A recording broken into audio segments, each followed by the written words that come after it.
seasons don't fear the reaper, nor do the wind or the sun or the rain. We can be like they are. Come on, baby, don't fear the reaper. Baby, take my hand. Don't fear the reaper. You'll be able to fly.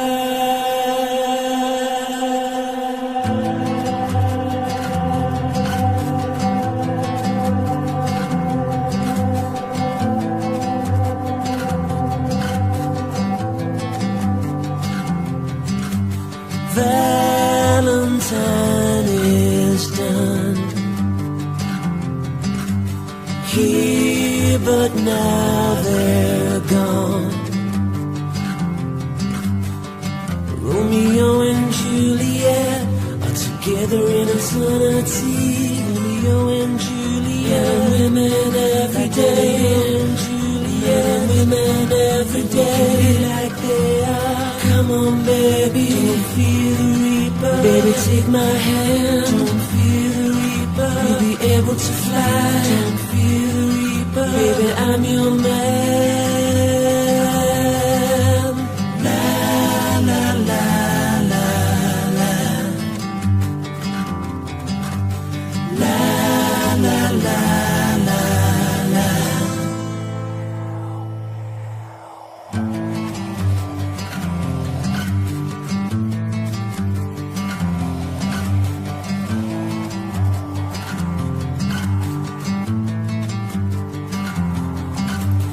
Love of two is one. Here, but now they're gone. Came the last night of sadness, and it was clear that she couldn't go on. And the door was open and the wind appeared. The candles blew, then disappeared. The curtains flew, then he appeared. Don't be afraid. Come on, baby. She had no fear. She ran to him, and they started to fly. They looked backwards and said goodbye. She had become like they are. She had taken his hand. She had become like they are. Come on, baby, don't fear the reaper. You'll be able to fly. La la la la la. La la la la la.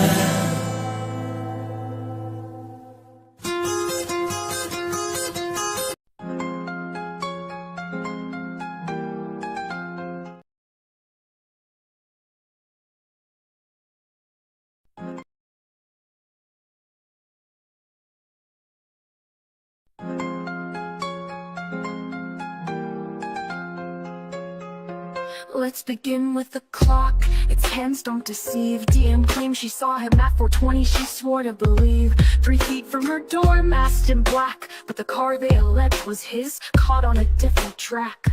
4:20 at 47. The timestamp's cold glare. 27 seconds to vanish. The math isn't there. The FBI's test showed 49 seconds required. 22 lost to thin air. The truth's been rewired. Objection, the gears don't turn. The timeline is broken. The jury must learn. No phantom, no ghost could outrun the light. The state's case collapses in the starkness of night. They built their foundation on a 2 a.m. lie. All home, all asleep, but the grand jury cried, why? X and E, out past that hour. Their alibi shattered, the state's lost its power. The PCA's page is now riddled with holes. Law enforcement or witnesses who misled their roles. If the roommates' accounts contradict what's been sworn, how can you trust any truth they've adorned? And Bethany's voice drowned in the fray. Her 911 call buried, her words turned to clay. Something's wrong here, she said, but they muted her plea. Why silence the witness who holds the real key? Objection, the gears don't turn. A timeline is broken, the jury must learn. No car, no weapon, no path through the dark. The state's case dissolves with no credible mark. They'll claim he's a killer with blades in each hand, yet experts have spoken, their proof won't withstand. Two distinct weapons, 4 lives torn askew. The wounds tell a story no lone man could do. X and D were attacked side by side, a feat requiring 2, yet they blame just one guy. The state scoffs at science, says he's Michael Myers, but this isn't fiction, they're fact deniers. No blood in his car, no prints on the steel, no murder weapon, just smoke, no ordeal. A mask and a theory, no substance, no thread. If you convict now, it's fear you've been fed. Objection, the fears don't turn, a timeline is broken, the jury must learn. When doubt shouts louder than their hollow decree, vote not guilty, let justice break through. Ladies and gentlemen, the law demands truth, not shadows and war. So heed the clock's whisper, and acquit, nothing more.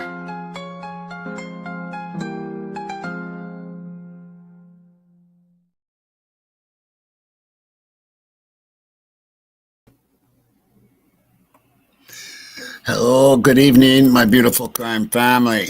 And what a beautiful day it is out in northern Minnesota. And it was good to get outside today, enjoy some of the fresh air and the sunshine. The sun was actually, there's that difference, you know what I mean, where the sun actually like warms you. The air is cool, what is it? It's 51 out. But the sun feels really nice, and enjoyed it. Yes, it is, Nat. Very beautiful day, and I love spring. Things I just do. With May coming up, we're gonna start seeing greener grass. Right now it's pretty brown, and we'll start seeing like the flowers blooming and stuff like that. So what is it? April showers bring May flowers, right? Yeah, something like that. Spring is my favorite too, social. It really is. A lot of people like fall. I'm a spring kind of guy when I like to see life. And new birds start coming around, and I like feeding the birds and blah blah blah. I'm a bird man. Especially my crows, But I woke up today. By the way, I'm gonna try cutting down on smoking, and so I'm gonna be trying some e-cigs. This one's actually made right here in Minnesota. It's called Loon. It's actually pretty good. Okay, I'll just admit to you, this is what I did in the hospital. Except I had a blue one that didn't have any smell really at all. So they didn't stop me from smoking. Yeah, I know, I'm crazy. Fuck, whatever. But I woke up this morning and I went on YouTube and I seen a video and I thought, okay, I'll check it out, right? Because it's I'll get into it here in a bit. I got to say hi to the crime family here. Leo, good to see you. Coco, my girl, good to see you. Lenore, good to see you. 4B5, sure, good to see you. Carolyn Wood, good to see you. Social Glow, good to see you. Chrissy Angel Sanford, good to see you. Natural Healing, my girl, good to see you. Amor, good to see you. Truth and Justice to Crime with Anna D, good to see you. And Snow Leopard, good to see you. Debbie Guzzardo, my girl, good to see you. Love Tina, my girl, good to see you. Down the rabbit hole to hell, good to see you. Ida Tolls, good to see you. And Crafts and Crime, good to see you. Mr. I'm So Ready, good to see you. Julie S., good to see you. Mrs. Johnny Knapp, good to see you. And to Sherry Irvin, good to see you. And to Jackie Busheville, good to see you. And all you chatters, good to see you. And all you non-chatters, glad you're here. But okay, this is a case from Minneapolis, all right? And the reason I'm running this is because it is a STABBING red rum that happened in Minneapolis. And I know exactly where these apartments are. And I'm going to show you what BLOOD looks like for just one person. And it is unbelievable. Crazy. I mean, if this is one person, I can't imagine two in a small little room. I can't even imagine how much. And after you see this, you're going to go, oh my God. And it affected me. It really did affect me. And it's hard to affect me. It really is. It takes a lot to affect me. To the point where I thought she had red socks on. She didn't. She had white socks on. It's terrible. And I'm going to put up this. I think I gotta put up something.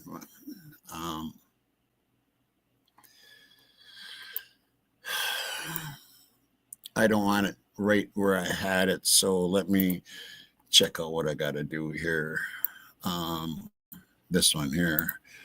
So up in the right hand corner, there will be a warning: graphic content, because this is the most graphic I've ever gotten on this channel. And you know I've gotten pretty graphic sometimes, and this will be the most graphic this channel has ever showed. So if you can't handle pictures or videos like this, I recommend not being here, because it's gonna be pretty bad. And I'm going to let about 20 minutes of this play, and that will be enough to show you what just one person on a red rum, is it past 9 minutes? Yeah. Stabbing looks like. So be prepared. Be prepared. I'm going to show that to you now. And like I said, this is in Minneapolis. From people that are from Minneapolis, you will know these apartment buildings. You will. It's those really tall ones off of 94. They have a nickname, and I can't remember the nickname, man. It's like Skyrise from Hell, or I can't remember, but there's a nickname. And the thing is, I moved from Minneapolis, St. Paul, in 93. And that's when this case was. And so it was right around the time that I moved back here. But I lived down there for 6 years. So, I mean, I know the area really well. And I know those apartments. They're like a skyrise thing. And there's like a wicked nickname. They're not, put it this way, they're not an apartment building you'd really want to live in. A lot of shit goes down there. But anyway, let me present this now. It's unreal, people. It's really unreal.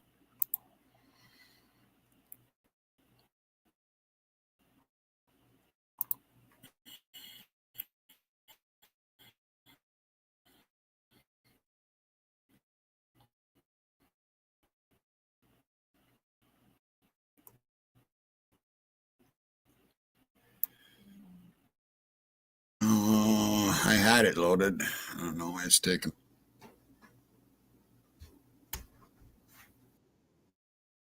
Yeah.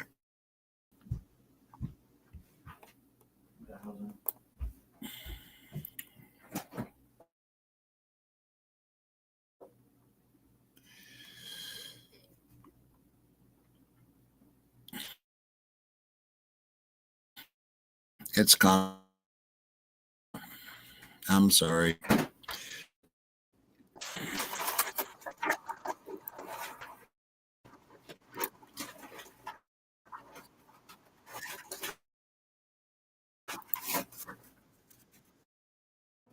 Child's body was found in the bedroom of her apartment. She was pretty brutally attacked. She was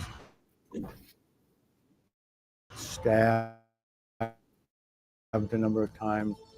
When you lose a child, part of your heart leaves with them. Bloody footprint. If this is an identifiable footprint, you could identify the perpetrator. And you fished this out of the garbage can. Yes, That must have been the biggest break in this case to date. that was a big break. Because she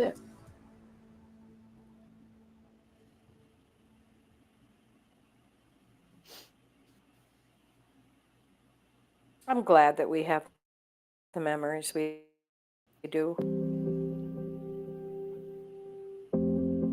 Did she have natural curly hair, Mom, or did Yep. you do the ringlets? No, she had natural Just curly like I hair. did? Yeah. This picture here, too, is pretty precious of her pouting. She enjoyed riding motorcycle. You can see they were happy. I know there were. They were happy. Her and Art were happy. Thing is that something that happened to her when she was real small with Grandpa did something to her outside, and after that it was like she lost her spirit. Her father, he didn't want a girl. He wanted just the boy. He didn't pay much attention to her, and this was very hard for her too. She was a troubled but happy person. And she was my sister, and I loved her. What do you want people to know about Jeanie? She was a loving child. I had gone through so much to have my children. She was spoiled like the rest of them. She was a free spirit. She accepted everybody for who they were. She wasn't judgmental. She loved to have fun. She loved Lionel Richie. He was her favorite. And she would hear Lionel Richie and she would start dancing. And Oh, yeah. yeah. She loved to dance, and she would dance and sing. And you'd always hear her snapping her fingers and dancing around. She loved people. She was super good with old people. She loved kids. And then when she couldn't have any, that was, Devastating. I think that really just took her off into plenty of wrong directions. You know, I had lost so much of her during the time she was after 13 years old. It was very hard. Can you tell me about those times, about when she used to run away? Oh God, I would go to bed at night and I would just cry. I went into some pretty dark places looking for my daughter, wanting her to come home and stay home. She was in some pretty bad places. Running with the wrong crowd. I just didn't know what to do. And I tried going counseling with her, but that didn't work because she wouldn't show up. There were times that she called me in the middle because of drugs and these people that had her on the drugs. Then I had lost her, Cindy too, at that time. My husband was 21 years old when murdered. Without the Lord, I would have never made it. Okay, something's going on here. There we go.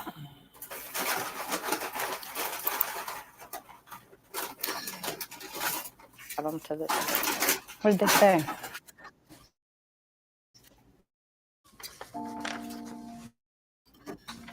Cindy, you're growing up so fast. Sometimes I wish I could have been there to watch you grow.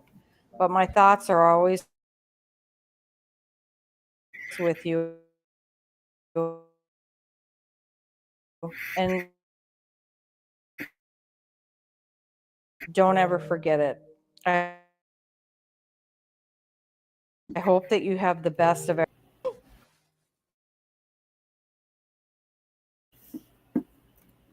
again, what I'm showing you, and it's still coming up. There's a lot. I'm telling you, there's a lot, and I'm going to stop it, and I'm going to show you some things in these pictures that are coming up of this crime scene of one person getting red drummed by a knife, and how much blood there really is with just one person.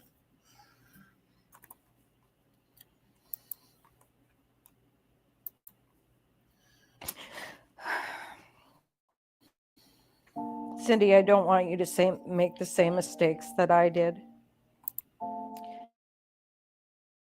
Please listen to Mom.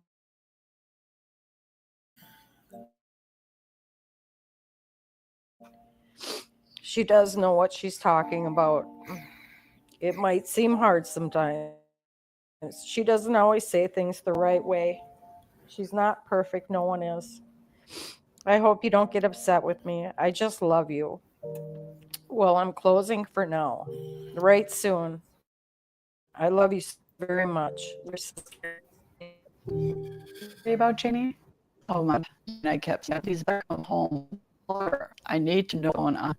She called me a couple of times to rest in. I said, Jeannie, I said, is there something wrong with your brain? I don't understand how you can be doing these things.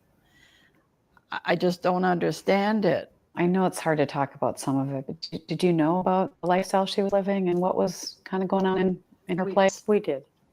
We did. But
Okay, yeah, I'm having some troubles here. Let me fix some. What? Yeah. Um, yeah, I really need a new computer, and actually, I might, just to let you know, I might put up I might go, might be a money thing coming here soon to help me get this new computer, because this thing is, I'm going to try doing some things to it coming in the next few days, and we'll see how it goes. But here we go. I'm going to do this again here. We'll start from kind of where we left off.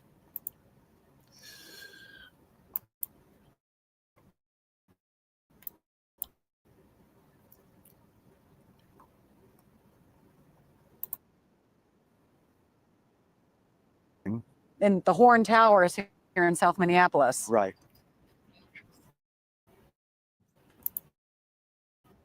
How did the call come in? There was water running?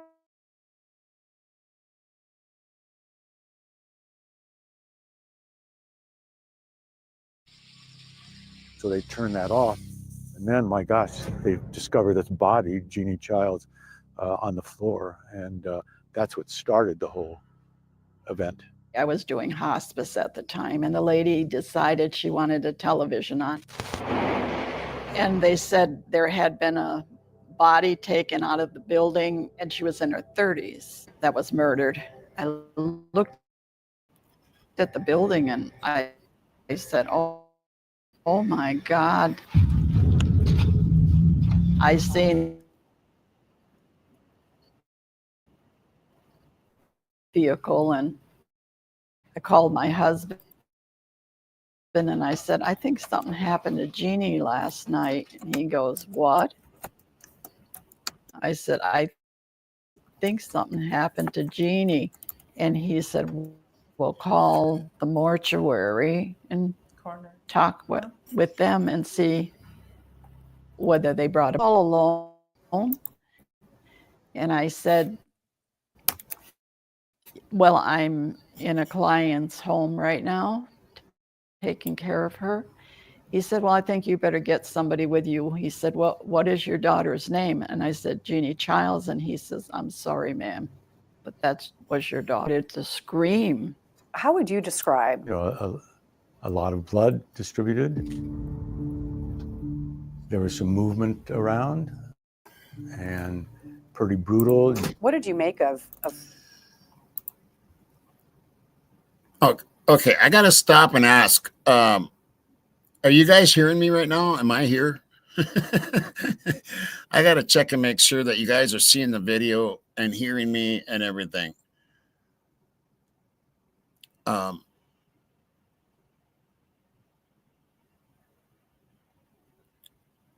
Okay. Thank you, Love Tina. All right. Well, okay, here's a picture. Here's just one picture here, okay, that they're showing here. And you can see right here the blood. This is actually like fingers going down. This is not one of the better pictures. It gets worse, people. Check it out. what you saw? This clearly was a large amount of blood. And then when I saw her body, and she was completely nude. These socks are white socks, people. These are white socks. But had white socks on that were bloody. But she was pretty brutally attacked. I mean, she was stabbed a number of times and incised wounds, and nearly, I don't know, 60 to 65 later on, the autopsy revealed. What were you able to tell may have taken place during that assault? That was why we were brought there, and I had a lot of experience in bloodstain patterns to try to answer exactly what you're asking. Can you tell from the deposition of the blood where it is, how much is there, where it's located? Can you tell anything that occurred during this assault and homicide? And the answer is yes, I could. One of the key things was on the bed. This is the pillow. That was completely covered with smear. Now you see this. You see this whole pillow is completely, and right here, all along here, it doesn't get better. It does not get better. Blood, and blood that was there that. This is from one person, people, and you see this is a big comforter. It went through the comforter, through the sheet, and onto the mattress. This is how much. This is just one person, people. One person. This is one person. Now try to think of two people in a small room.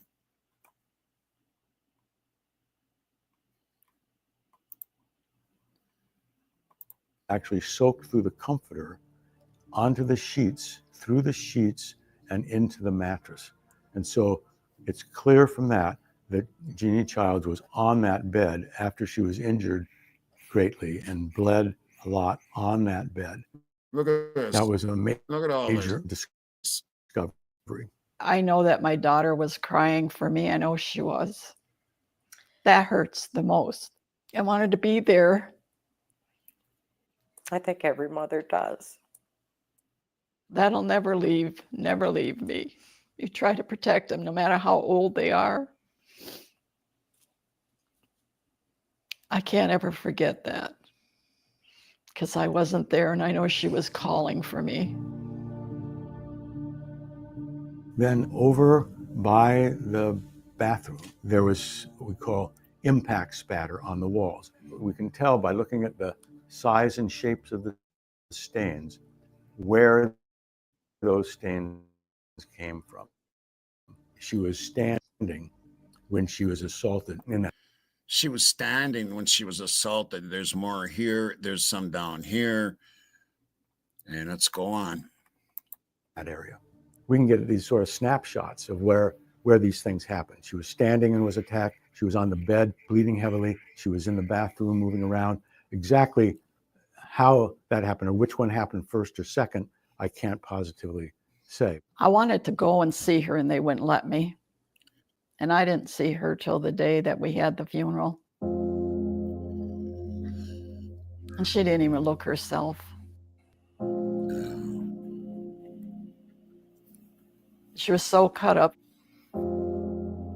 I got a black dress with long sleeves and gloves on her hands. Because I assume when she was trying to stop him, he was also stabbing her in the hands. What makes you kill someone? And afterwards, cut their stomach open to the point where your intestines are showing. After a person's dead, you got to be really angry. The person or she loved to have fun. She loved. Did you hear that? Did you hear that?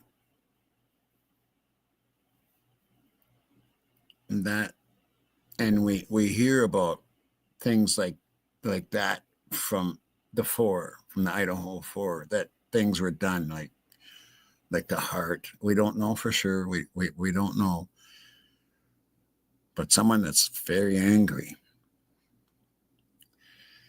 Very angry. Personal. Yes. Horrible.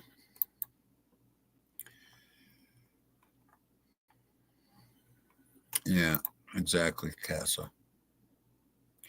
I can't either, Kelly. Yes, Ash. I know. Yeah. That I'm not sure of, Social.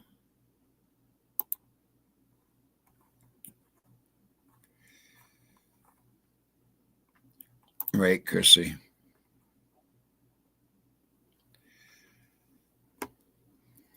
Yeah, exactly. For absurd, no mention of BLOOD on the 911 call. And it isn't just that.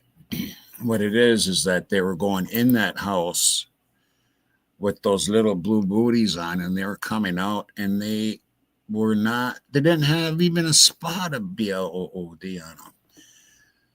And I mean, just to see these pictures and to know that's just one person, and then try to think of two people in a room like that. In small rooms. I mean, like Maddie's room was really small too, It must have been horrible. Either there was a lot or it wasn't done there, which I've been saying. Either there had to be this kind of amount, double it for each room. And if it wasn't like that, it makes me think it wasn't done there.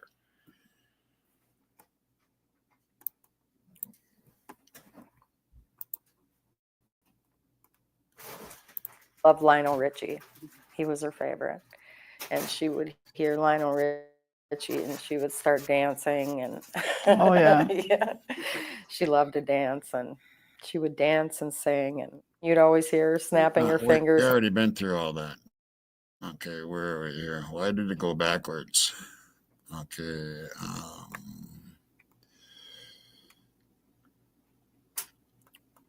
I don't know if we've seen this. There was a scene that had, a lot of blood distributed. There was Here's another wall. Here's another wall. Pretty brutal. What did you make of what you saw. We've seen that. We've seen the pillow. Trying to get it to where we haven't seen it. Let's go from here. Because I wasn't there, and I know she was calling for me. There we are. Then over by the bathroom, there was what we call impact spatter on the walls. We can tell by looking at the size and shapes of the stains where those stains came from. She was standing when she... So this is a blood spatter expert on this. So let's listen to him. She was assaulted in that area. We can get these sort of snapshots of where these things happened. She was standing and was attacked. She was on the bed, bleeding heavily. She was in the bathroom, moving around. Exactly how that happened, or which one happened first or second, I can't positively say. I wanted to go and see her, and they wouldn't let me. And I didn't see her till the day that we... The person or suspect we're looking for could possibly have been injured bad enough to seek medical attention.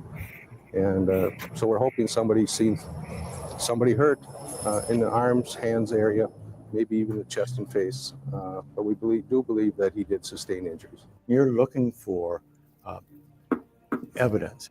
It turns out she was a prostitute. There could be sexual activity, and if there was any semen present from the perpetrator or other people, whatever, that would be of significance. So we took this blue towel and washcloth from the bath. Look at the toilet, people. Look at this. I mean, it was in the hallway. It was in the bedroom. It was everywhere. It was everywhere. Room, a lot of clothing and bedding that potentially could... All over on the floor here, there's footprints. How can anybody do something like that and not leave footprints, people? Be tested for semen. And in fact, it was, and they did find semen. We never found a murder weapon. But there was, I mean, there's a knife here. But is that the murder weapon? I looked over there. There was no indication that there was any blood on it or that there was disheveled. I mean, it looked like just dirty dishes. So that knife wasn't taken. It was not taken. Why does this crime scene stand out to you? There was a bloody footprint. We're not talking shoe print, footprint. In other words, a bare foot had come in contact with her blood. So after she's been injured and then placed on the floor and left actual identifiable footprints. When I saw that, I mean, that's significant because clearly it wasn't coming from her. She had socks on. And if this is identifiable footprint, just like fingerprints, you could identify what would appear to be the perpetrator. What was that like discovering that bloody footprint? Felt like an aha, my gosh, that could be incredible. I wanted our fingerprint expert and photographer to make sure he could photograph those, try to develop them a little bit more with some chemicals, and he took lifts of it. I wanted an experienced fingerprint person to really make sure we didn't lose what the potential value was in that. The day of the crime, you were thinking, whoever left these bloody footprints could be the killer. Yeah, I write it in the report. The perpetrator is the most likely person to have left the bloody footprints found at the scene. And what is that date on the report? September 17th, 1993. It was just a few months after I wrote. Now, I wonder what they think about the footprint, but it was a shoe print, of course, on this one. Was that the perpetrator? Do they know if that's a perpetrator or not? In my opinion, okay, and this is just my opinion, somebody cleaned it up. Someone cleaned that crime scene. There is no way that there wasn't other shoe prints, blood drops. There's just no way. There is no way. And especially in the time that they said that he did it. and that he left. There's no way in hell that he didn't leave something behind and brought something with him. Why wasn't there BLOOD on the way back to his car? Outside. There's different DNAs on the glove, on the railing, but they haven't checked that out. Why not? What the hell? You would think that DNA on a glove and DNA on a railing would mean more than a touch DNA on a snap. Very small. And what bothers me about that snap, about that DNA, this is what bothers me. They sent it to 2 different labs, and all they could come up with was it's a male. That's all they could come up with. You know what I mean? That's all they could come up with, was that it was a male. But then Mr. Payne goes to Texas, right? Mr. Payne goes to Texas, to Gotham Labs, and it changes. All of a sudden, they got enough. Something doesn't fit right with that story, in my opinion. Of course, that's opinions are like, you know what the saying is, but that is my opinion. Anyway, how do I get back to where I was here? How the hell do I get this layout to be different? Let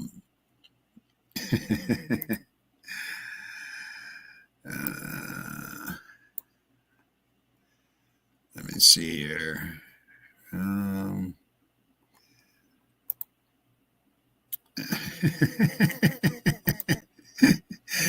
Hold on a second.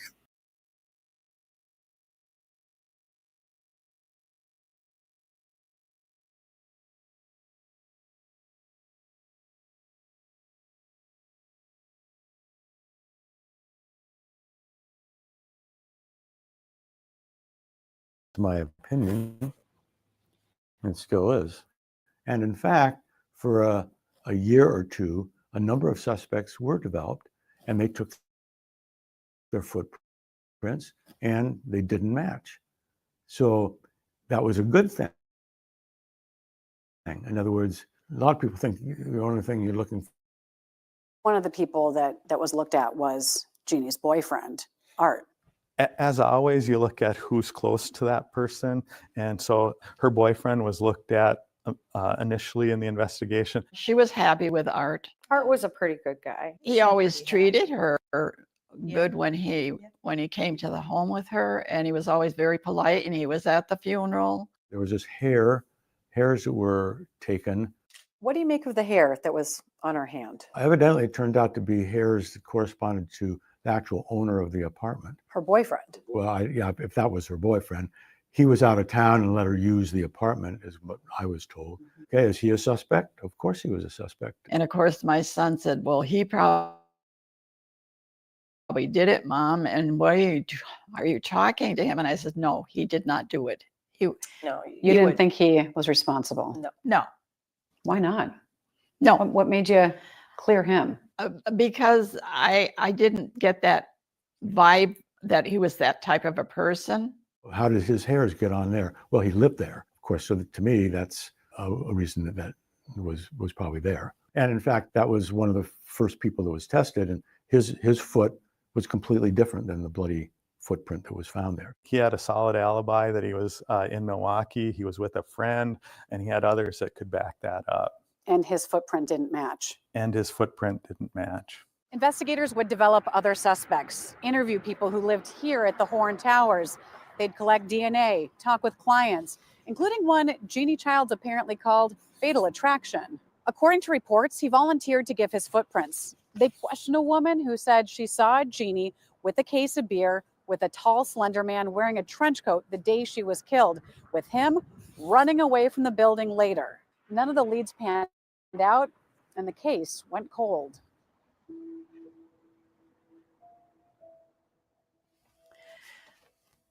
This is my last message to Jeanie. It was done on 3/19/94. Without you here, my days are gray. I miss seeing you and talking to you. My emptiness will never go away since you were taken that fatal day. I have so many questions.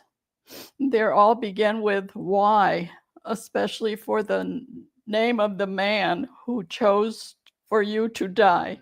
I give my mom a lot of credit because she never gave up. She never gave up. No matter what, she called all the time, got in contact every year, at least once or twice a year. There would be several different cops that retired. She would stay on the phone and kept saying, do you have any more information? She wanted closure. When did you first learn about Jeanie Childs? First learned about Jeanie Childs in March of 2015 when Chris Karakostas from the Minneapolis Police Department, he and I were partnered together to look at some long-term unresolved cases in Minneapolis and outstate Minnesota. And so the first that we opened up and looked at, a couple of reasons for that is she was murdered in early June of 1993. Statistically, there was a lot of murders occurring in Minneapolis at that time, particularly of women and women who may have been in the sex trade industry. Police don't know why this year the killings are coming at a record pace. That's hard to figure. Last year we went a couple months where we only had one. Now this year it just seems steady. It seems like we have one every second or third day. When I first moved here, there was no trouble. It was just, you could go out late at night, sit in your yard, and now it's too scary. It's just too scary. Police are frustrated by the rise in violence. You can't put a finger on that. If we could maybe stop some of them. And so her case got our attention. We were also looking for cases in which there might be potential DNA exchange between the killer and the victim.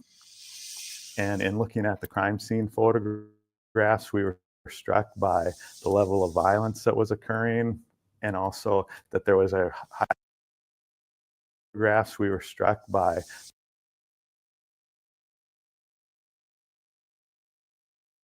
Can't put a finger on that. If we could maybe stop some of them. And so her case got our attention. When did you first learn about Jeanie Childs? First learned about Jeanie Childs in March of 2015 when Chris Karakostas from the Minneapolis Police Department, he and I were partnered together to look at some long-term unresolved cases in Minneapolis and outstate Minnesota. And Jeanie's case was one of the first ones that we opened up and looked at. A couple of reasons for that is she was murdered in early June of 1993. Statistically, there was a lot of murders occurring in Minneapolis at that time, particularly of women and women who may have been in the sex trade industry. Police don't know why this year the killings are coming at a record pace. That's hard to figure. Last year we went a couple months where we only had one. Now this year it just seems steady. It seems like we have one every second or third day. When I first moved here, there was no trouble. It was just, you could go out late at night, sit in your yard, and now it's too scary. It's just too scary. Police are frustrated by the rise in violence. You can't put a finger on that. If we could maybe stop some of them. And so her case got our attention. We were also looking for cases in which there might be potential DNA exchange between the killer and the victim. And in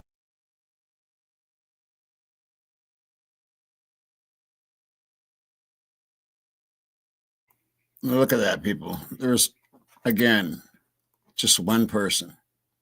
Just one person. You've already seen some of this. It's everywhere.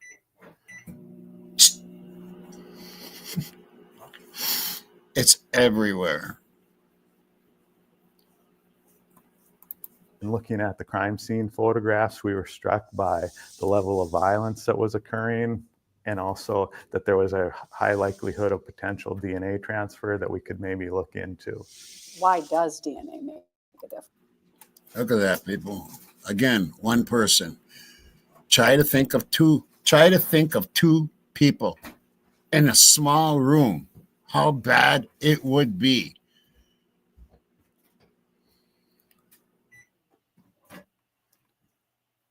Unbelievable. One of the reasons DNA makes a difference in these long-term unsolved cases is witnesses are sometimes unavailable or have changed, but DNA is a compelling piece of evidence in that it can put somebody at the scene. And that's kind of a string we were looking to pull on, is who could we put at the scene to follow up on the case. How do you start investigating a cold case like this? At the beginning, when we're looking at the cases, what we did is we pulled out the case file and we went through it multiple times. But one of the key things with Jeannie's case that occurred is Chris and I made an appointment to go to the BCA lab and meet with the scientists and go through the case. Forensic scientist Andrea Fea, who we worked with throughout the rest of the case. She was willing to do some testing. So I started working on this case in 2015, but I've been doing DNA testing in our laboratory and body fluid identification for the whole time I've worked at the BCA. The BCA initially did the crime scene in the case, so we did have an original case file from that crime scene that was processed. So we had initial crime scene photos, which we reviewed. We reviewed all reports that had happened prior to my initial testing that I performed in 2015. And we're just looking for items of evidence that could get us a different profile, or a profile that could help us lead to a suspect. What was the BCA willing to do on this case? They were willing to do some further testing of evidence from the bathroom in Jeannie's apartment.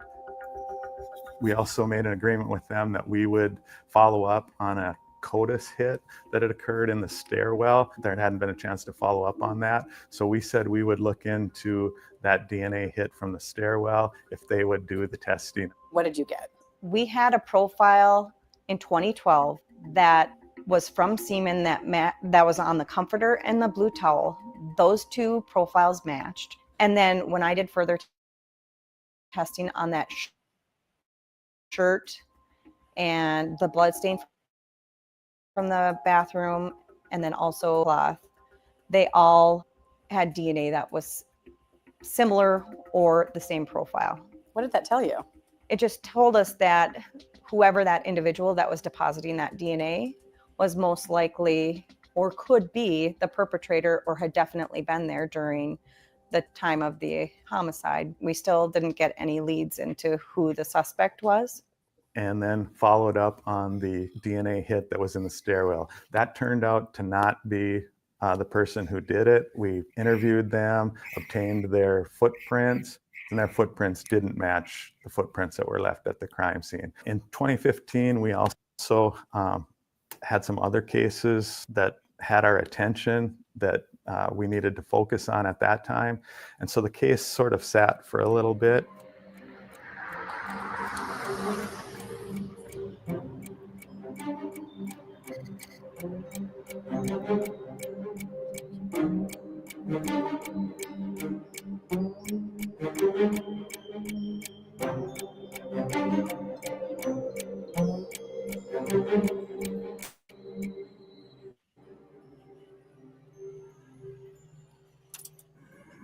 Neighbors were shocked as FBI agents searched the home of 72-year-old Joseph James D'Angelo. It's kind of crazy, really, because I live right behind him. Authorities say D'Angelo is the Golden State Killer. In April of 2018, we heard and read and followed the Golden State Killer case, in which investigative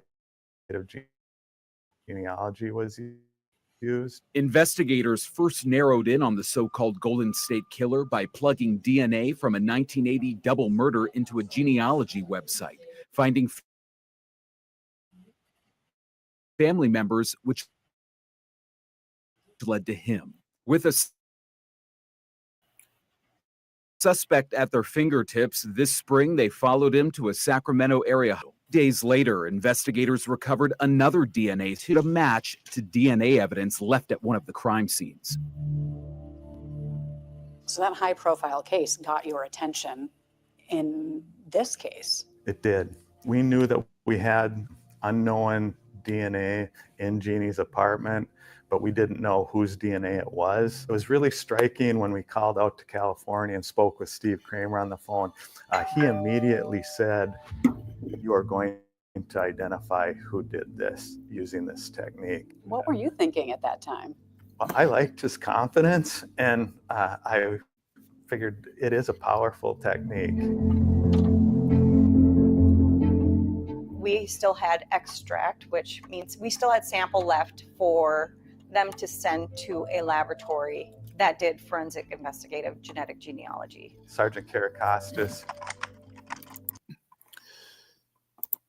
And so, again, I have to ask that question. They talk about the DNA. There was enough, they said, to do it. But you're looking at the Idaho 4. They sent it to 2 labs, and they extracted. You know what I'm saying? And yet there was enough, and it seems like there was more by the time they get to Texas. Something doesn't sit right with me on that. It really doesn't sit right.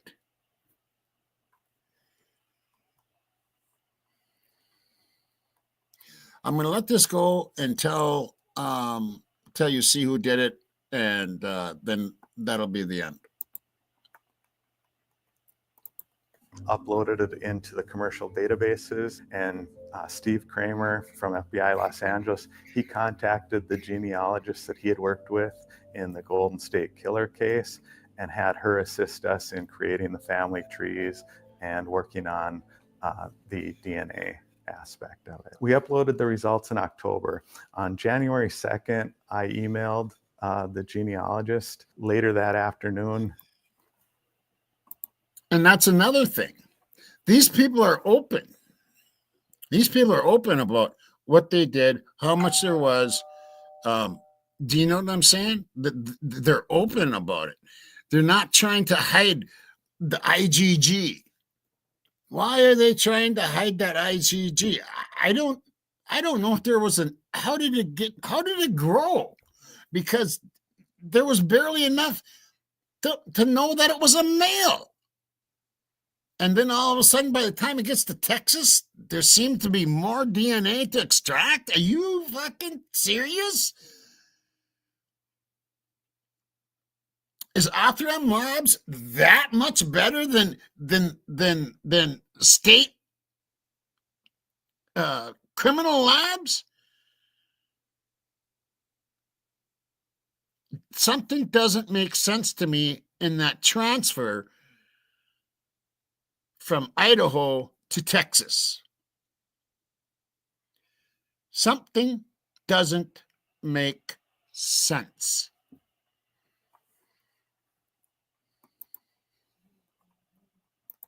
She replied that she had a fantastic match on one of the commercial databases. A couple hours later, she emailed me again and said she identified 2 brothers that she thought were likely suspects for that unknown DNA.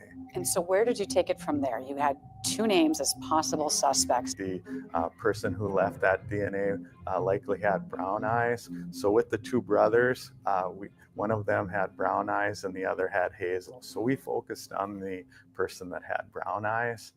And in doing so, we looked at their background.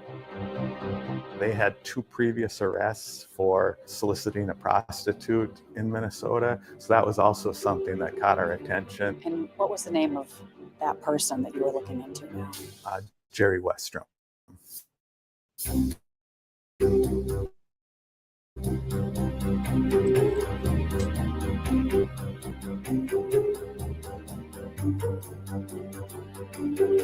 Jerry was in the area in 1993, and that he had subsequently been married and had a family and had a Facebook account that we were. So Jerry Westrom, if you guys want to watch the rest of this, because it's not even halfway done. It's over an hour long. I let it go till 27:47. It's called Footprint to Murder, a WCCO original 2025 true crime documentary. It was just uploaded a day ago. WCCO is a main channel in Minnesota, based out of Minneapolis. And, if you want to go, they do have good stuff. I mean, they do, but it's Minnesota, usually Minnesota stuff. So, yeah. One thing I do, I'm going to show one other video because I think a friend of ours is back. I do believe a friend of ours is back with a YouTube channel. I'll show you it and you can make up your own mind, but it's the same kind of style and kind of the same kind of name. Somebody that would come and panel with us, and they were awesome, and they put out some awesome videos, and they lost a child. So, they didn't come back on much after that. So, I hope it's them. I'm gonna find out, but it is on the Idaho 4 case. So I thought I would let you check that out too. And but look at that crime scene. I mean, come on, folks. And that was only one person, and maybe some of the perpetrators' hands. Otherwise, that was all her. And that's just one person. And that was a pretty good sized bedroom. And you're talking in the Idaho 4, you're talking like small little bedrooms. That must have been loaded. And why they didn't say anything? Why, like Hunter, if he told them to get out? And I want to find out about, I haven't watched Nika's new one. She says something on her title, and I haven't watched it yet, that Hunter threw Dylan under the bus. And I don't know what that's about yet, so I'm going to go watch that here shortly after this. When I watched this video this morning, and I had to go run through town, I was already thinking, I need to show this. I need to show a crime scene that would be kind of similar, like knife kind of stuff. And there you go. I mean, and that's just, again, one person. Then you got 2 rooms with 2 people. It would have been awful. Awful. That was awful. That was awful. And my heart goes out to that family and what they had to go through. Not just when it happened, but all the years afterwards, because I know what that's like too. But yeah, I wanted to show you guys that. Anyway, I am going to bring up now. I might cut out here a little bit while I'm loading this up.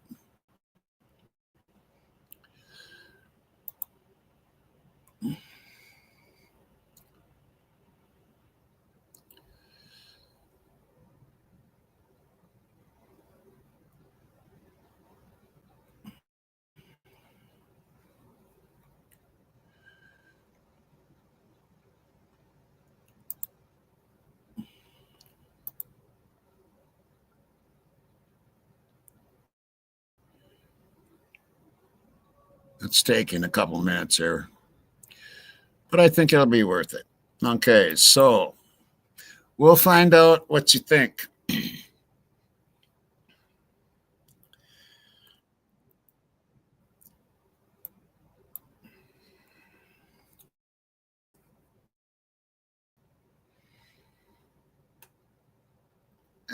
Still, okay, there we go.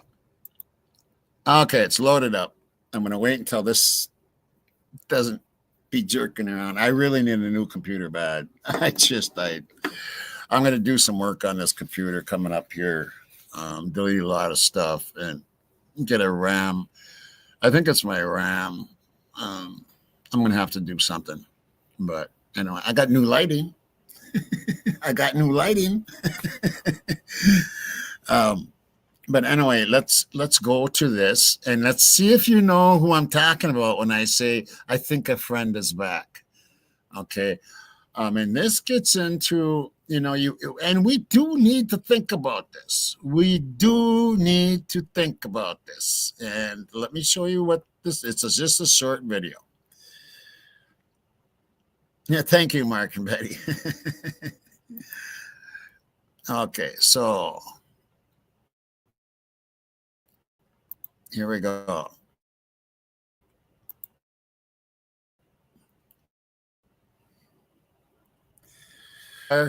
On this page, and the voyeur here is what he named this video. Let's slide down. I Know Who Killed You is the name of the channel. Do you know who I'm talking about when I say it could be an old friend of ours? Does anybody know who I'm talking about?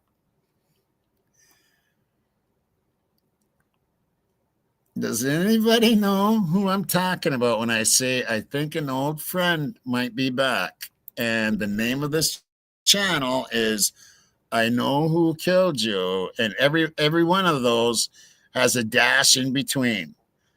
Does anybody know who I'm talking about? Nacho.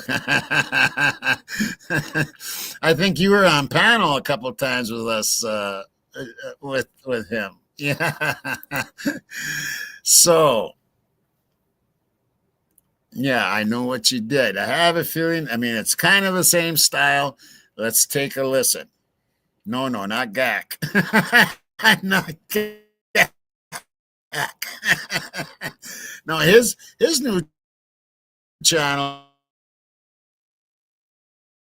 is Murphy. Okay, so anyway, let's give it a listen. Where he was, he knew it. He finally found an animal to control. So I'm going to stop here. The voyeur, that's what he was. He knew it. He finally found an animal to control. All the pieces fit. A mentally disturbed man he could control. Pull like a puppet on strings. He was a voyeur of horrible things. So he disturbed the man he could control. He was already a trained killer who knew how to kill efficiently, quickly, with precision. To this voyeur, it was an easy decision.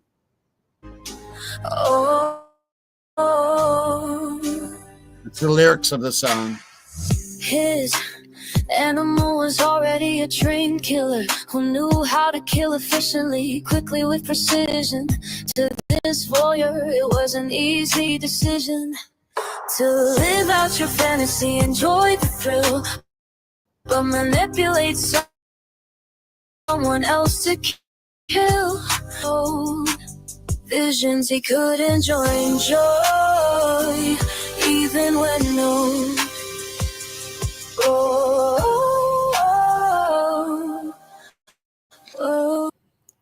A beast to somehow be tamed, someone else to be named. He himself didn't have to participate, just watch it unfold. Before him now, things didn't go according to plan. Fuck. And now, with a death penalty, Brian was struck. Prosecution had their man. A beast to somehow be tamed, someone else to be named. He himself didn't have to participate, just watch it unfold before him now. Things didn't go according to plan. Fucking now, with the death penalty, Brian was stuck. Prosecution had their man. The voyeur's what he was, he knew. The voyeur, that's what he was, he knew. He knew it. He finally found an animal to control. All the pieces fit. A mentally disturbed man he could control. Pull like a puppet on strings. He was the voyeur of horrible things. The voyeur watched it all unfold, horrific images to enjoy even when old. He finally found an animal to control. All the pieces fit. A mentally disturbed man he couldn't control. But like a puppet on strings, he was the voyeur of horrible things.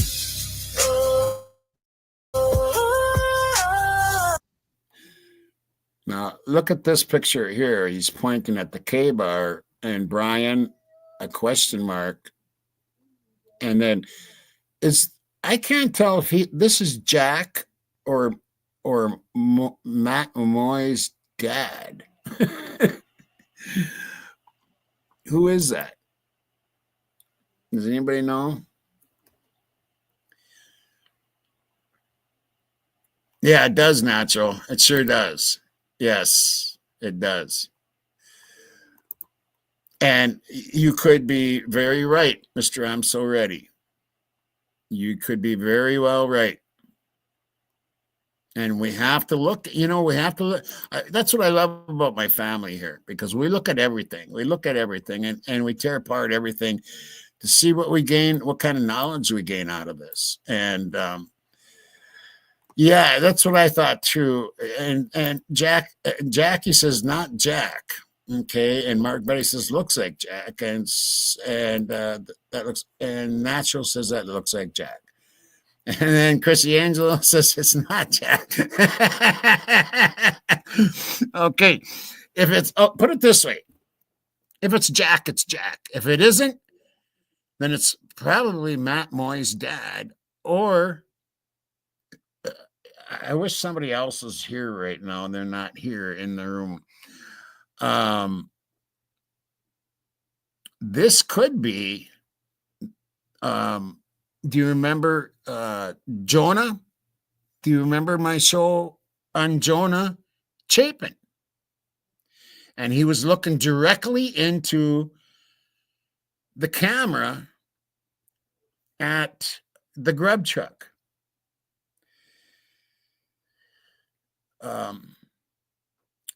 I think this guy's a ginger. I mean, it looks like he's kind of red, maybe a little brown, but he did dye his hair at one point. But then that was Brent in the corner club, in my opinion. If that's not Jack, then it was okay, Mark and Betty. All right. Okay, and down the rabbit hole to hell says, yes, it's Jonah. Because look at the eyes. That really reminds me of Jonah, the dude that was looking into the camera at the grub truck. His name is Jonah Chapin. That very well could be who this is. But let's keep it going here.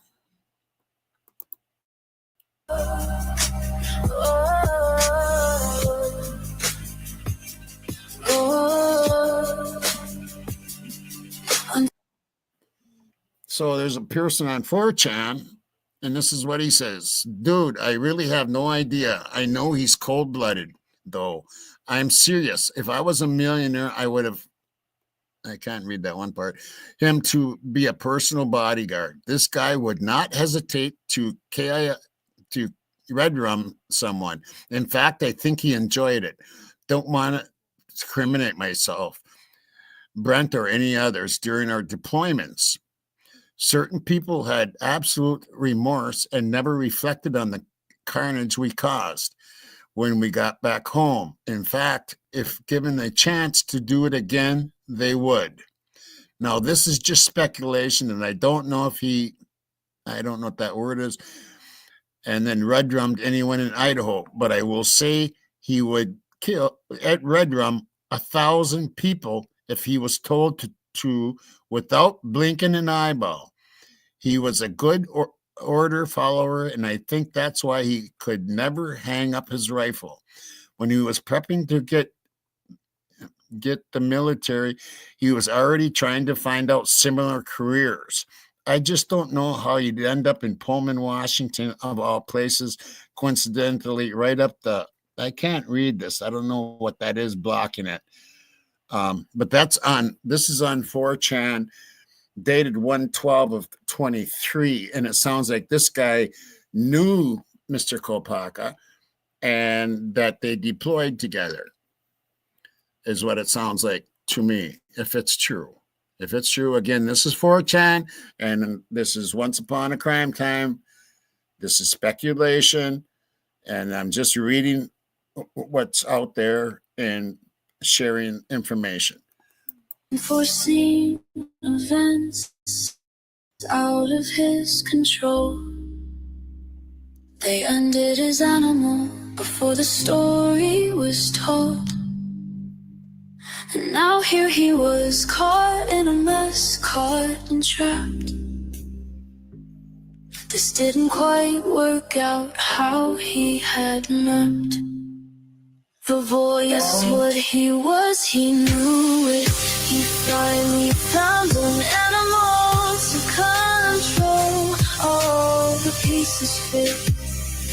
A mentally disturbed man he could control, or like a puppet on strings. He was a voyeur, horrible, then hold the voyeur, watch it all unfold. Horrific images to enjoy even when owned.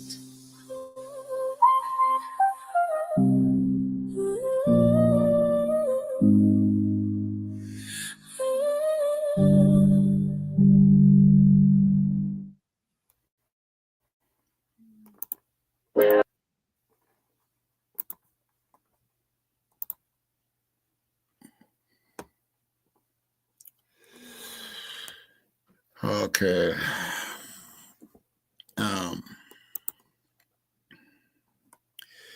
And that very well could be.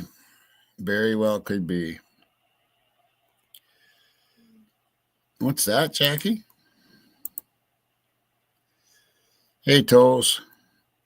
They shut down the fraternities in Pullman today until 23rd? What? Are you serious? Jackie Bushabel is saying they shut down the fraternities in Pullman today until 2030.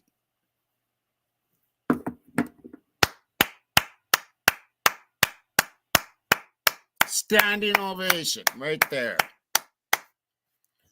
It's about time someone starts doing this shit. But you know what? That makes me think, why? Why are they doing that in Pullman? And they should be doing it in Idaho too. They should shut that shit down.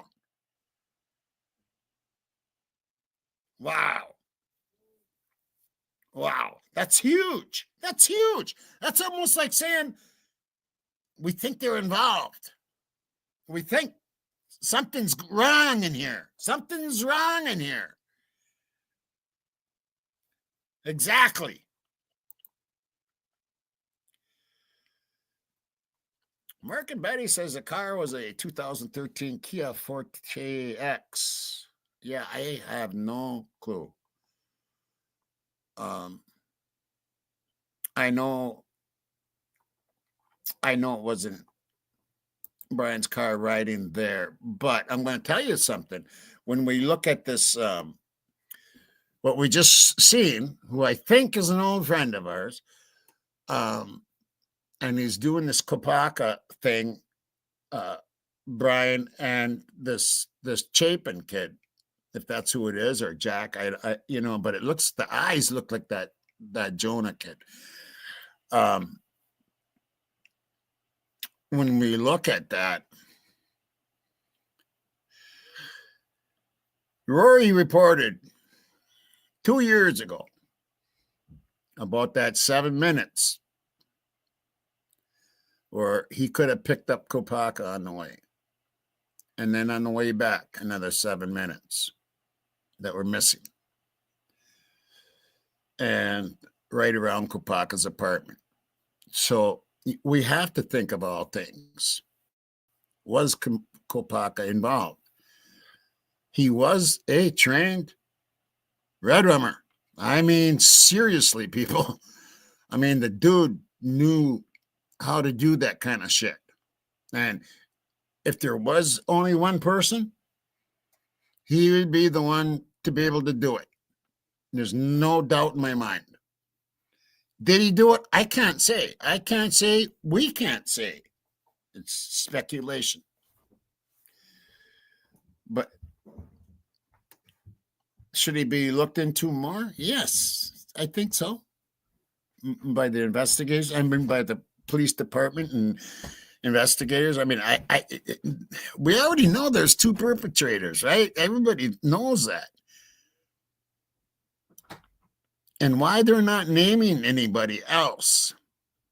But the way it sounds like in some of that stuff is that person is no longer around. Well, then that fits Kopaka. It's a very interesting case, Idaho 4, and it's one that can drive us nuts.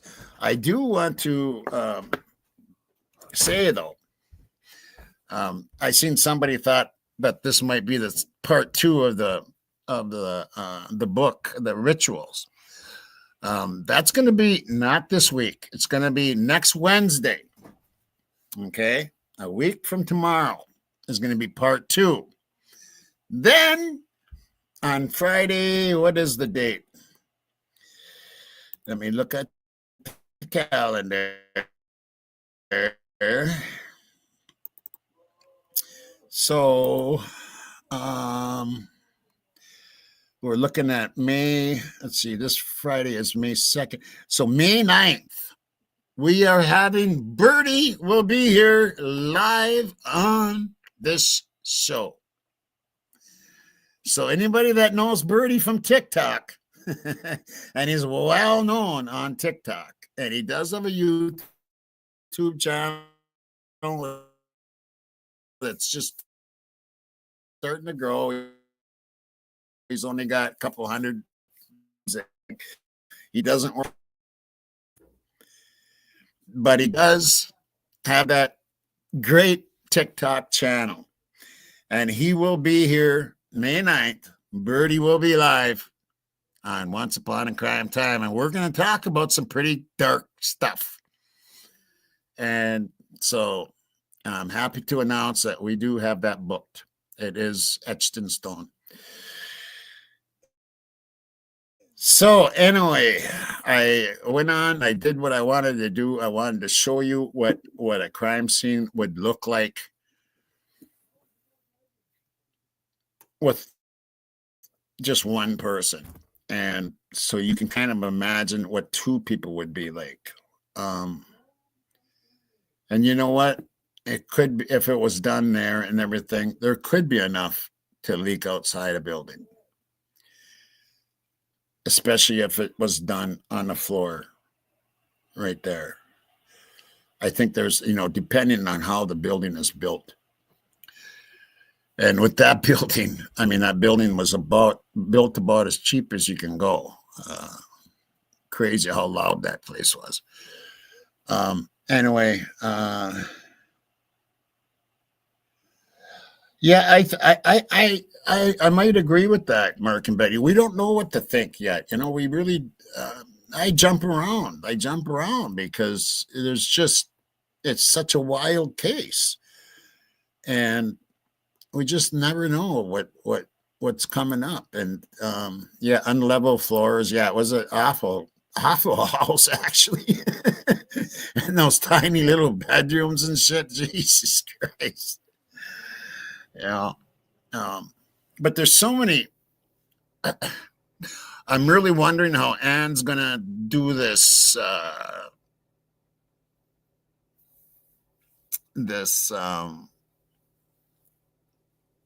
Other suspect stuff, because alternate suspects or whatever. It's going to be very interesting because she's probably just going to use the handful. I mean, there is many. I bet you I could sit here and name 50 people. I swear I could. But she's going to go with the strongest ones. And there's some out there. And Kopaka, I think, would be one of them. And he's not with us any longer to say anything. So I think, but I think she will go that route. I think she will go possibly Jack D and Moy, maybe. Who do you guys think? Let me know. I want to know what my family thinks. Who do you think? Hey, Coco, and there you are. Did they deny that hearing? Are you serious? I'm not keeping up here. Did they deny that hearing? Yeah, when was that supposed to be? Tomorrow or something?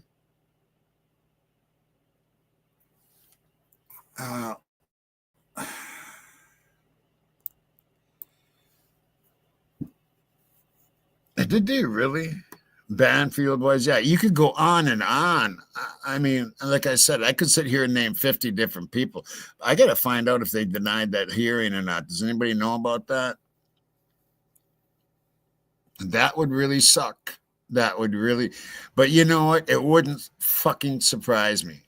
It wouldn't surprise me at all. Hitler doesn't want to hear any of that shit. He doesn't want to hear any of that shit.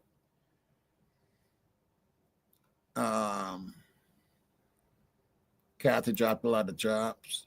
Oh, in May sometime. Yeah, that's what I thought. Yeah, I don't think I think it's still on. But man, Coca, did you see that picture of? Because I know you know that Jonah.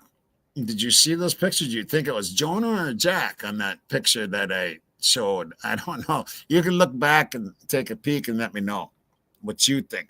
It looks kind of like Jack, but those eyes look like Jonah. And I just ran it here just a little bit ago. Okay, so anyway, I love you all, my mods. I love my mods. My mods are awesome. They're awesome investigators. They've really helped this channel along. And geez, I don't know what I'd do without my mods. I really don't. They're awesome, and I love every one of you. And to my subs, you're what makes this channel. You really are. And yeah, and that case really affected me about that girl right in Minneapolis, especially. That case affected me today, and I've never been the same since I watched it.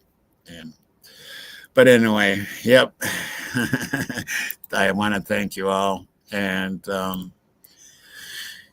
let's see. Maybe you guys want to rock, huh?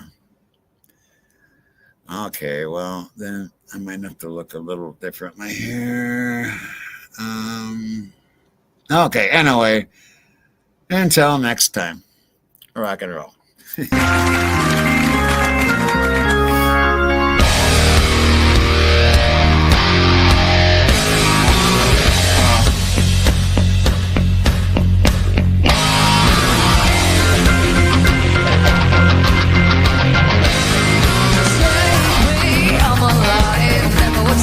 The wicked mind, but everything looks better with the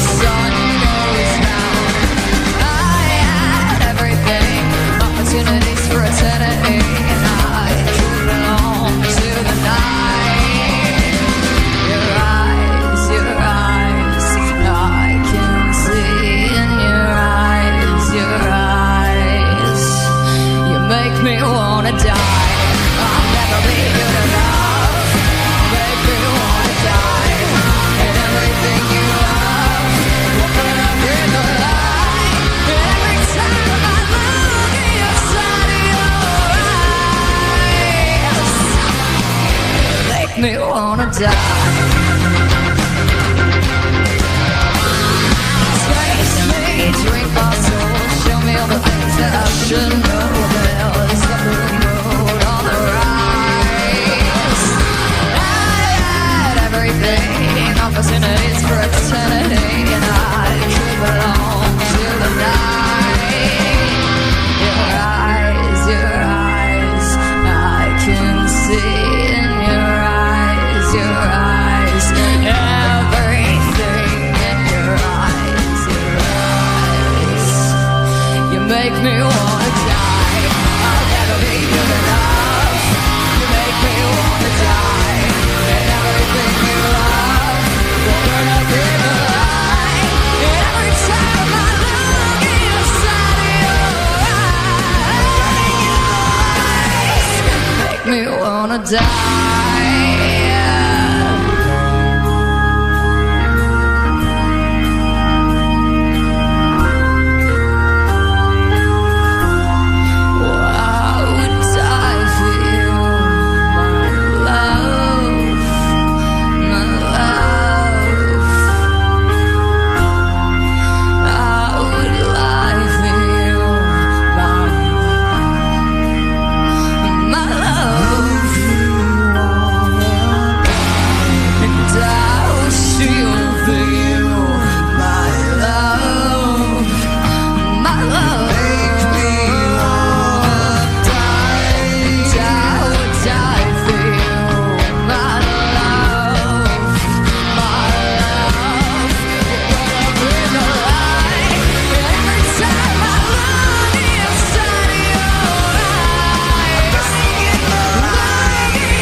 Me wanna die.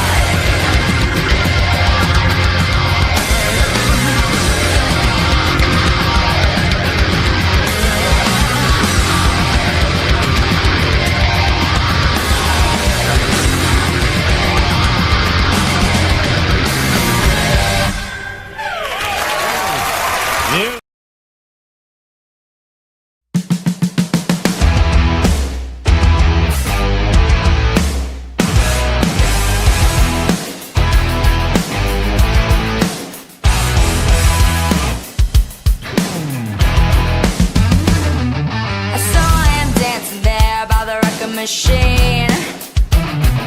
I knew he must have been about 17. The beat was going strong, playing my favorite song, and I could tell it wouldn't be long till he was with me, yeah, me. And I could tell it wouldn't be long till he was with me, yeah, me.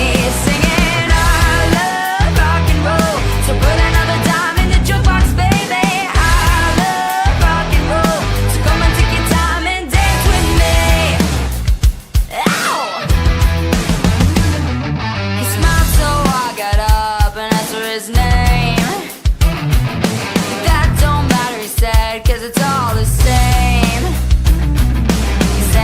Take you home where we can be alone.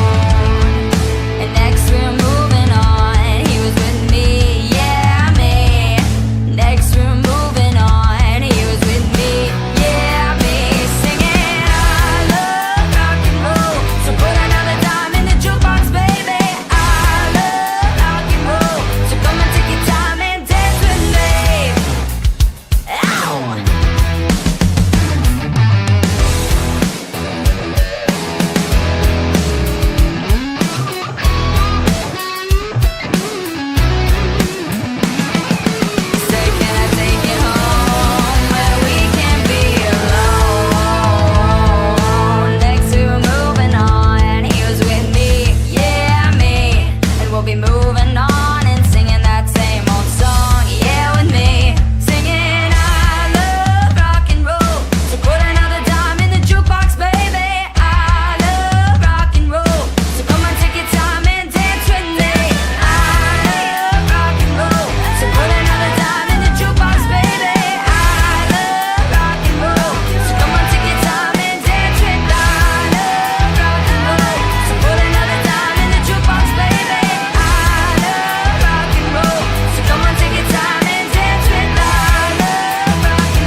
The truth's a ghost in a face.